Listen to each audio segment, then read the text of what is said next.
I mean, it really all started when we had 5 deaths in 3 years in our family, and I was the executor of my mom's estate. It was a contentious estate, and there was a lot of family fighting. And I just one day woke up with a lot of anxiety. I was shaking, I couldn't settle down, I couldn't sleep, had a lot of pressure in my chest, I had labored breathing, of course the jitters, my blood pressure was high. I was afraid that there was something really seriously wrong with me, especially with symptoms like pressure in my chest. Constantly afraid that I was going to just drop dead. I thought I was just going to either crash on the freeway. If I walked down a flight of stairs, I would imagine that I was going to tumble down and die at the bottom. In the beginning, the symptoms were really severe. I mean, I didn't want to leave my house.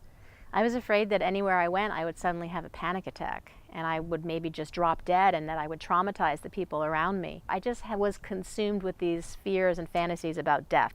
I would imagine that my husband would become either ill or crash coming home from work, die, my daughter. For a long time I thought I was going crazy. I thought I was going to end up in a psychiatric hospital and that I was losing my mind. I really believed I was losing my mind. I really thought that this was going to be my future. I thought it was just going to get worse and darker. I really couldn't see that it would get better. It didn't seem possible. And I was really frightened because I'm an author and I have to be out in the world promoting my work and I have to give readings and be very public. And I thought, well, that's impossible.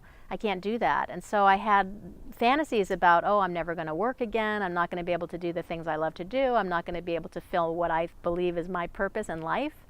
And so it was